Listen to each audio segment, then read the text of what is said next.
Kien ftit wara 11 tas-Sibt filgħaxija, meta l-kap tal-Kummissjoni Elettorali Joe Borch ħabbar kif ivvutaw il-kunsilliera tal-Partit Nazzjonalista fl-ewwel rawnd ta' votazzjoni biex jintgħażel kap ġdid. B'kollox ivvutaw 1354 kunsillier.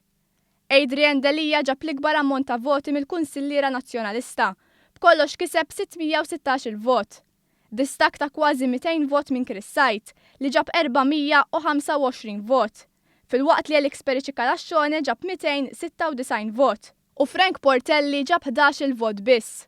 L-att tal-voti fid-Dar ċentrali sar taħt tensjoni kbira. Bil-fazzjonijiet differenti li jeżistu aqoċċa jsefsfu fil-widnejn u jgħidu tagħhom f'din is-suppostelli bejn erba' ħbieb. Fil-fwajer tal-istamperija daħlu l-attivisti ta' Adrian Delia li malli raw il-garżelli ta' Delia batta voti sostanzjali infexxew fajjat isteriku u bdew isabtu tant li kisru xi madum. Waqt li Delia beda jgħajjad bl-istess stil li juża fl-aħħarelli li jorganizza lejl l-elezzjoni, spikkaw in-nuqqas ta' deputati nazzjonalisti fid-Dar ċentrali. F'jum meqjus bħala wieħed importanti għall-Partit Nazzjonalista, l-uniċi membri tal-grupp parlamentari li ħarġu onqhom għal Delia kien hemm Herman Schiavone, Clyde Puli, Jean-Pierre De Bono u Kristi De Bono. Dawn huma biss id-deputati nazzjonalisti li fl-aħħar ġimgħa iddikjaraw l-appoġġ tagħhom lejn Delia. Schiavone kien il-moħħ u mexxa l-kampanja ta' Delia.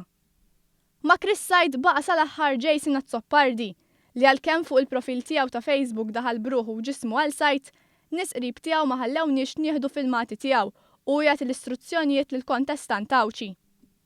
Il-qasma li ġabet magħha din l-elezzjoni baqgħet evidenti anke wara li ntażżu ż-żewġ kontestanti li se jkunu qegħdin itelqu fl-aħħar ġirja biex jiġi elett is-suċċessur tal-kap caretaker Simon Busuttil.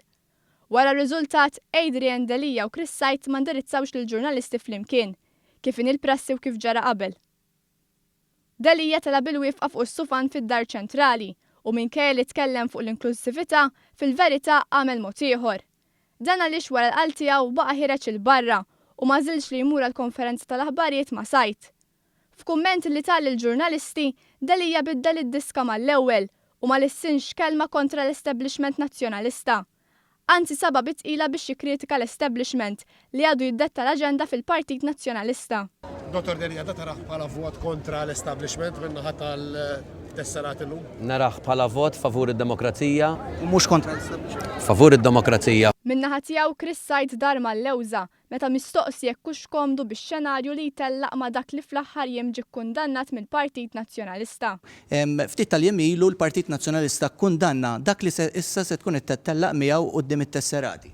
Il-deċiżjoni tal-Kumitat Amministrattiv hija dik li jiena m'iniex parti mill-Kumitat Amministrattiv. Sa dan it-tant fid-Dar ċentrali kien hemm ukoll il-kap caretaker Simon Busuttil li wara li tħabbar ir-riżultat ma derx b'nemes.